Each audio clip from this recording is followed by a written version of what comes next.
So he singles out my mom and have them escort her up to him. This is all during offering time, by the way.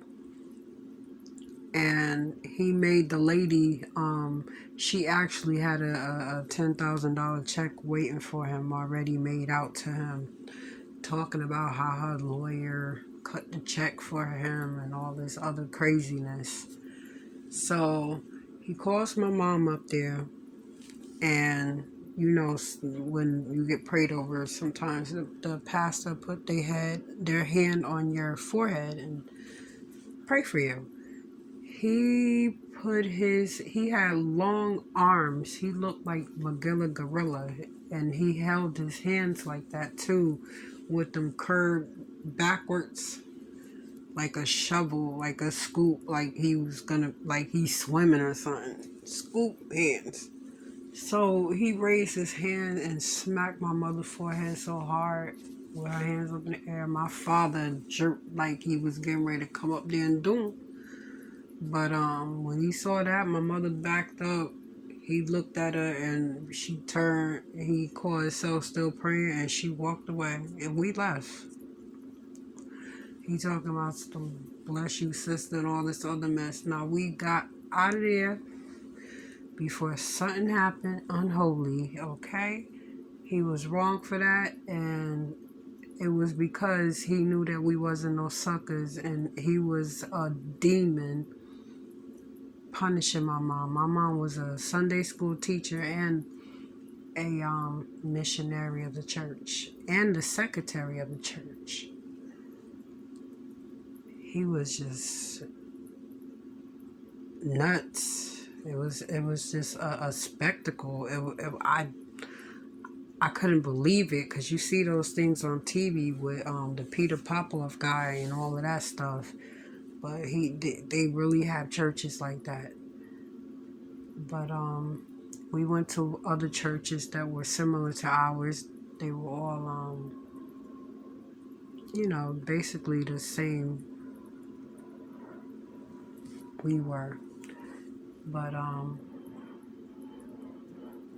after testimonial service, we're used to the choir coming up, singing a few selections, the junior choir, then the senior choir. And the church is set off. You feel the spirit, and everybody's rocking and singing along with you and cheering you on and encouraging you and singing and crying and looking up to the heavens, and you really feel that. And you there's really a glow in the church. And only some people have that glow that they carry around with them everywhere, because they're real and they're not out to con you or take from you. But anyway, after that, we will have let's see, we had devotional service, testimonial service, offering, tithes. Um, then the pastor would come up. Oh, we would have prayer service. I'm sorry, we had prayer line, and the pastor will pray for you, and then the pastor will tell you certain things like, God is blessing you, and I hope they wish you well. And then they quote scriptures to you, and they say, God is giving me this message to give to you. And that person started crying and be like, I was just going through that, or I really did need to hear that because of what I was going through. You hit it right on a nail, and it'd be the correct scripture that the pastor just said to that person in that prayer line. And the pastor don't ask for no money, none. Oh, you gotta pay me for that prayer, or oh, $20 and I'll heal you, or you're gonna walk again. No, we seen people get healed. We seen people get breast cancer prayed over, and the breast cancer don't show up for years or just go away. And it just was miracle after miracle, because that's real church. You ain't got nobody backstabbing. And if you do, and the pastor is not going to single you out, it's going to be a scripture read to you on how God and Jesus feel about it, and a incident that happened in the Bible similar to what you're doing, because there's nothing on earth that hasn't been done in that Bible. Okay, so that would apply to the moment, but it wouldn't be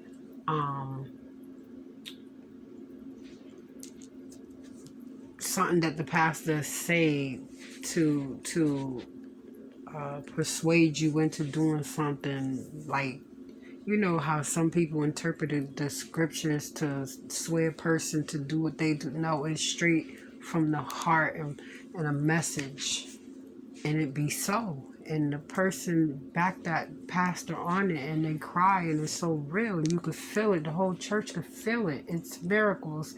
We had a dog walking into the church. It was hot in church. They had the fans going, and the pastor was preaching. The dog stayed all the way to the benediction. The dog was dirty. It was nasty. We were waiting because, we were going to clean it. We did. Gave it food, water, everything in church, but we wanted to clean it up. But after she gave the benediction, the dog got up and the dog walked out. And everybody was looking around to see where the dog went, because it was kind of a busy street in front of the church. And he wasn't on to the left sidewalk or to the right sidewalk. He just disappeared. And he was a crippled dog. It was a beautiful thing. She said that probably was an angel.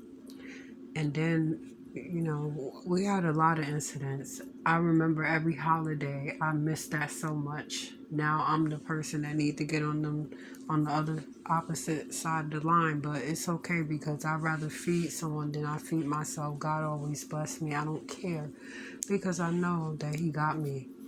But we used to feed everybody every holiday, Thanksgiving, Christmas. We used to give out toys. We used to get the toys for tots, give it out to the needy, and just giving it away to everybody. It felt so good. We didn't do the Santa Claus thing.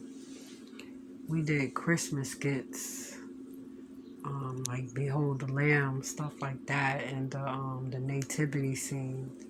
But we didn't do that Santa Claus thing, because, we were taught the truth. Our parents worked hard for what we got for Christmas, and we didn't get what we want. We got what we needed, okay?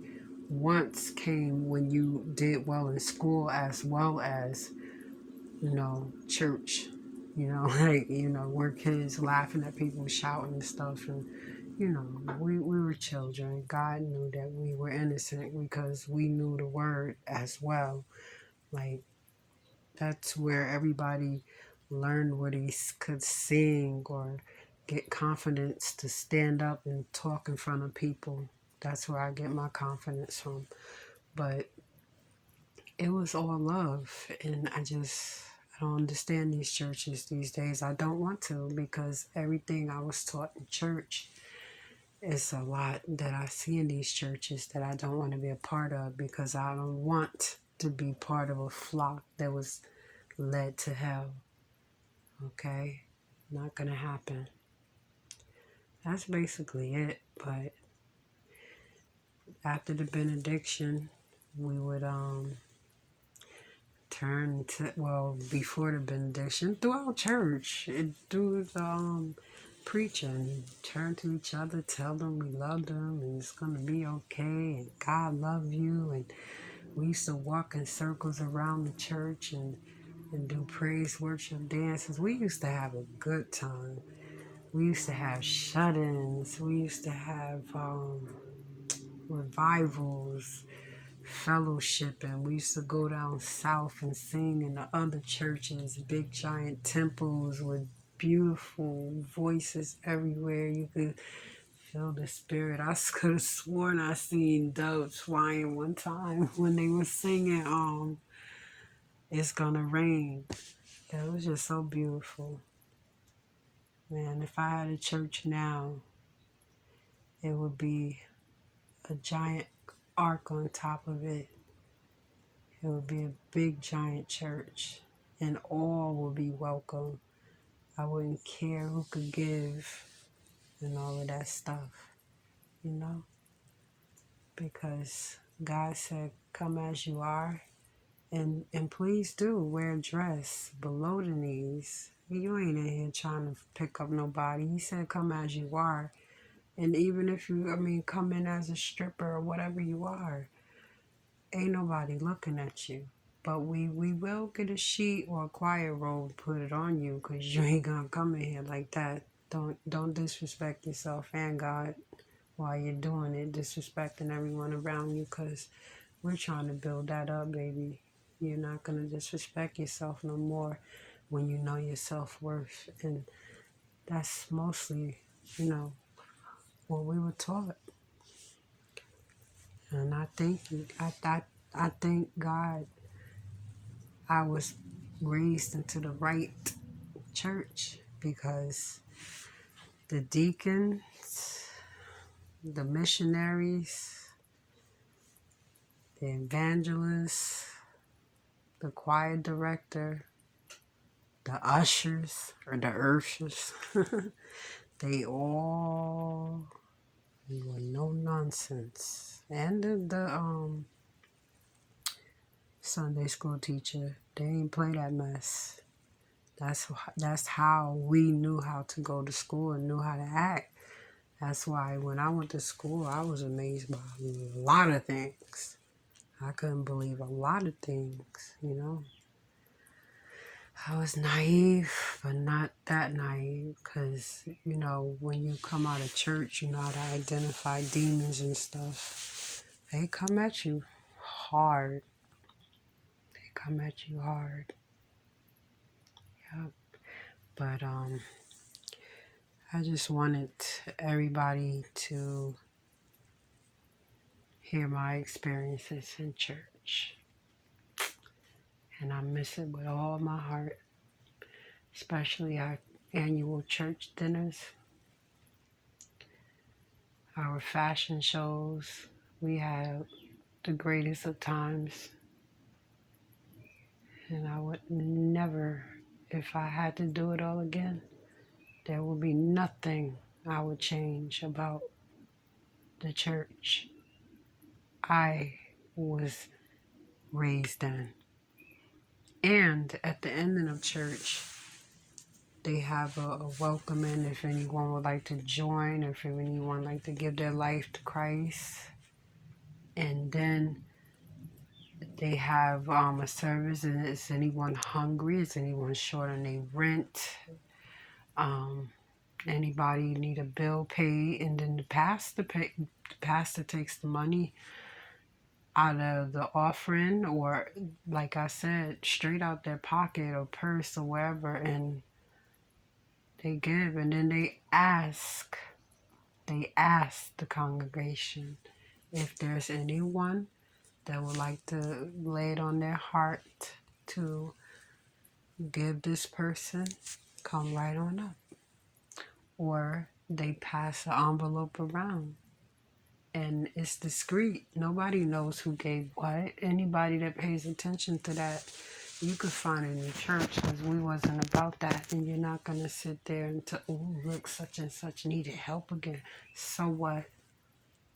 You probably do too, and got too much pride, but pride is a sin. And we didn't play that.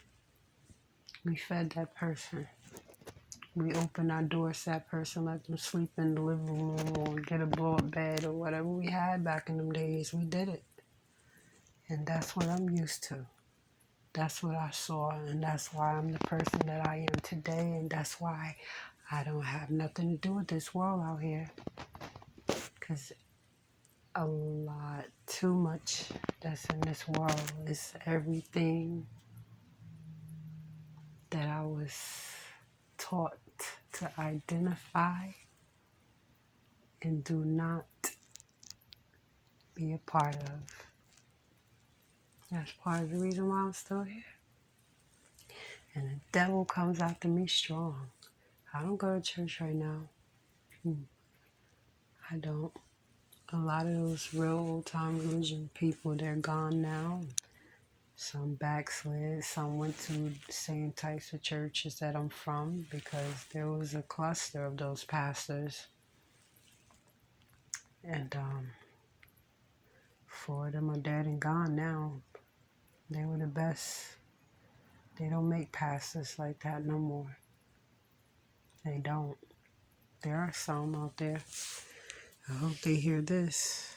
I hope the ones that like to line their pockets and live in mansions and buy jets, I hope you go sell that. Because remember, you can't take it to heaven with you.